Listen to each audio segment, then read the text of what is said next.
그런데 보십시오. 어디로 나오게 됩니까? 데리고 나와서 회막에 이르러 거기서 너와 함께 거기 서라. 이렇게 딱. 영어 성경에 보면 이 회막이라고 하는 것이 The Tent of Meeting이라고 되어 있습니다. 미팅을 위해서 만들어진 텐트인데, 이 텐트가 때로는 구약 성경에서는 타버너클이라고 해석되기도 합니다.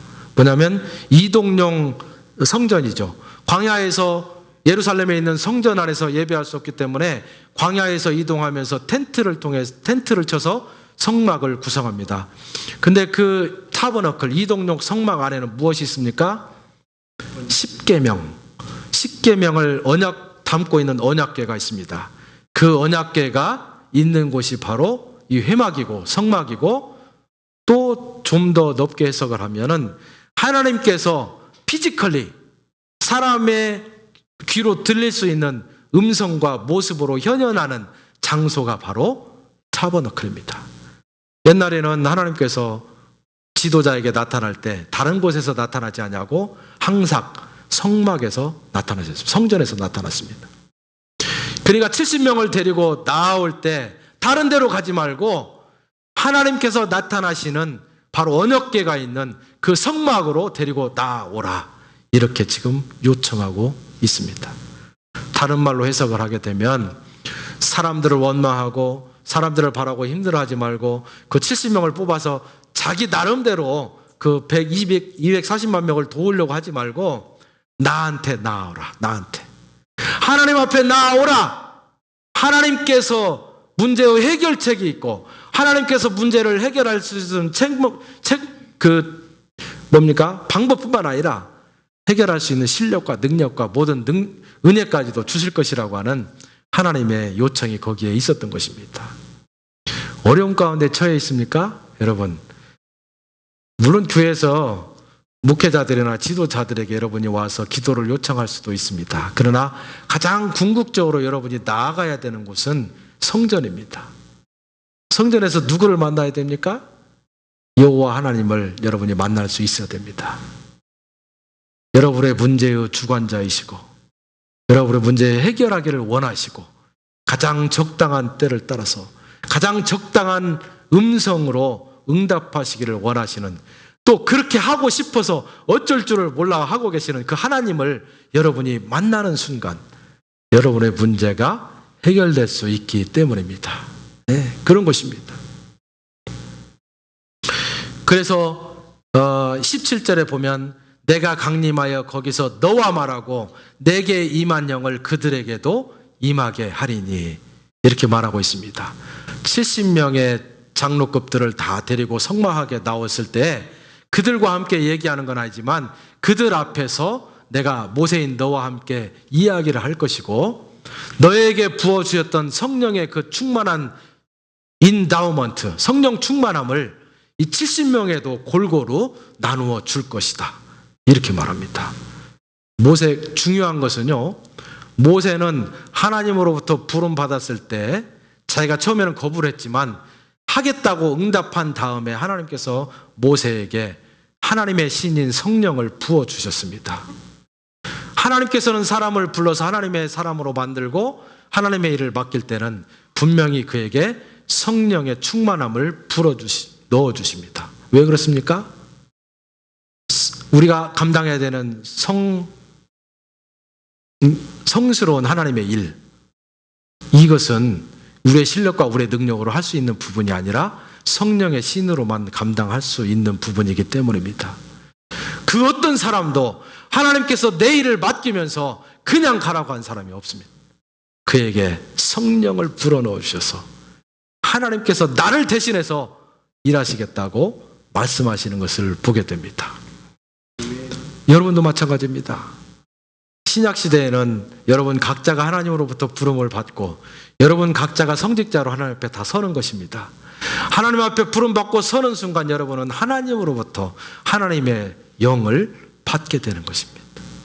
그 영은 자랑하라고 내 능력이 이만큼 있다고 소문내라고 하는 것이 아니라 일을 감당하면서 지치고 힘들 때 내 힘으로 하려고 하지 말고 하나님이 나를 대신해서 그 성령의 역사가 드러날 수 있는, 그냥 내가 도구가 되게 해달라고 하나님 앞에 겸손하게 무릎 꿇는 순간 내가 일하는 것이 아니라 하나님의 영이 나를 대신해서 일할 수 있도록 하시는 하나님의 역사가 거기에 있기 때문입니다.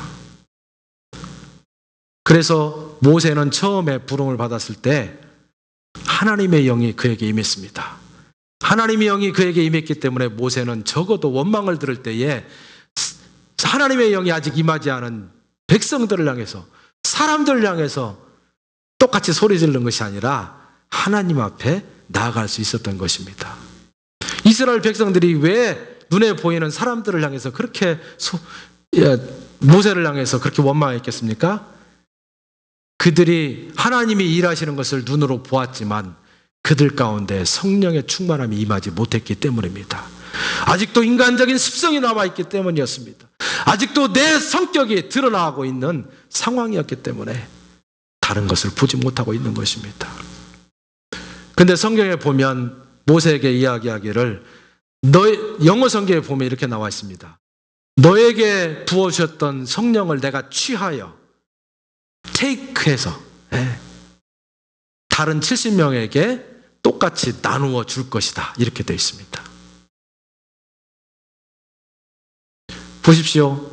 성령을 모세에게 취하여서 다른 사람들에게 똑같이 나누어 주었습니다. 그러면 어떻게 됩니까? 혼자 감당했던 짐을 성령을 똑같이 나누어 받은 70명의 장로들이 어떻게 하겠습니까? 이제는 70개로 나누어서 그 일을 감당하게 되는 역사가 있게 되는 것입니다. 이것이 성령 세례와 성령 충만의 묘한 비밀입니다. 하나님께서는 우리에게 하나님을 처음 만날 때 성령 세례를 부어주심으로 말미암아 우리의 입을 통해서 주님은 나의 주인이십니다라고 고백하게 하십니다. 그러나 두 번째로 우리가 하나님의 일을 감당하기 위해서 이제는 나아가게 될 때 우리에게 성령 충만으로 다시 임하게 될 것입니다. 왜 그렇습니까? 그 일을 감당할 수 있는 능력을 우리에게 주시기 위해서입니다. 그래서 일을 할 때 원망하고 소리 지르고 화를 내고 다른 사람을 지적하고 이런 건 무엇입니까? 내가 아직 성령의 충만함을 받지 못했다는 것을 드러낼 뿐이라고 하는 사실입니다. 성령의 충만함을 입은 사람은 다른 사람을 원망하지 않는 것입니다. 하나님 앞에 나아가서 내가 지금 이 순간 성령의 능력을 덧입어서 무엇을 해야 되겠습니까? 고백하는 자입니다. 여러분, 가정에서 가장으로 계십니까? 가정의 일을 다른 사람에게 덤텅이 씌우려고 하지 마시고 하나님 앞에 나아가서 내가 이 가장으로 어떻게 해야 되겠습니까? 기도하는 여러분 될 수 있기를 축원합니다. 여러분, 자녀들의 부모이십니까? 자녀들이 안 된다고 막 뭐라고 하면서 너는 왜 그 모양이냐라고 하지 말고 내가 자녀들에게 보여줘야 될 본이 무엇인가? 그를 위해서 내가 기도해야 되는 것이 무엇인가? 하나님 앞에서 물어보시고 자녀를 위해서 기도하는 여러분 될 수 있기를 축원합니다. 기도하는 부모 밑에 잠시 빗나갈 수 있으나 끝까지 빗나가는 자녀 없는 것이 역사적인 사실입니다. 기도하십시오. 여러분, 아내이십니까? 남편을 원망하기에 앞서서 내가 아내 된 행실로 바로 서 있는지를 돌아볼 수 있는 여러분 될 수 있기를 축원합니다. 우리 열린교회 교인입니다.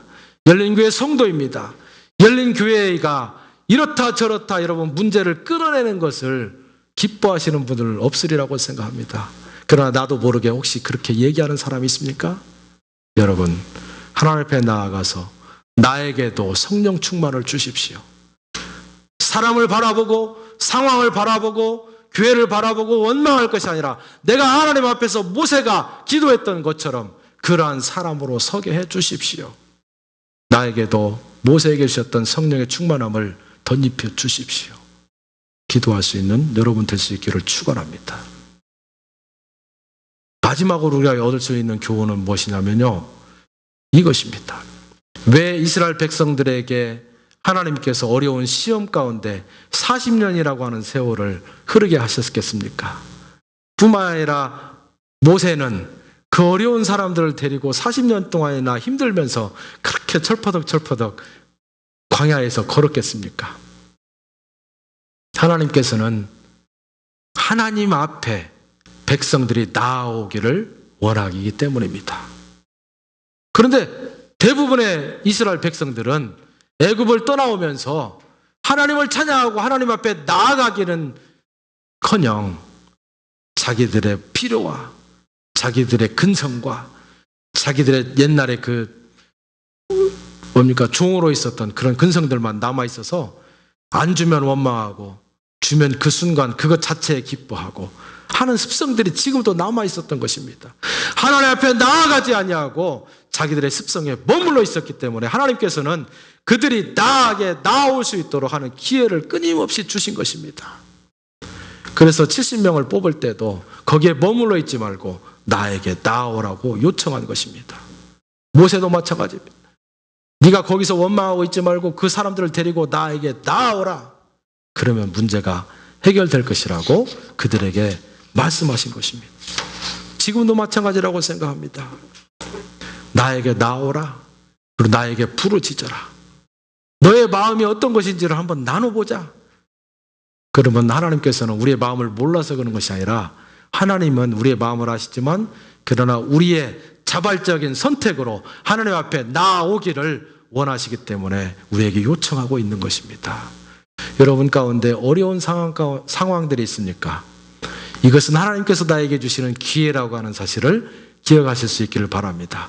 상황을 바라보지 마시고 하나님께 나아오기를 요청하는 하나님의 음성으로 들으시고 그분에게 응답하실 수 있기를 축원합니다. 그렇게 될 때 우리는 원망의 상황이 오히려 우리가 하나님을 만나게 되는 중요한 계기가 될 수 있다는 것을 깨닫게 될 것입니다. 기도하겠습니다. 한 2분 동안 여러분 결단의 기도를 하실 수 있기를 바랍니다. 지금까지는 내가 상황을 바라보면서 상황을 원망하고 또 사람을 원망했습니다.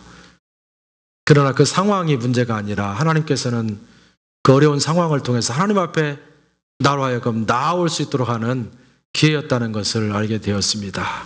어떤 상황 가운데서도 원망하기보다도 하나님 앞에 나아가는 믿음의 용사가 되게 하여 주옵소서. 여러분 기도하실 수 있기를 바랍니다.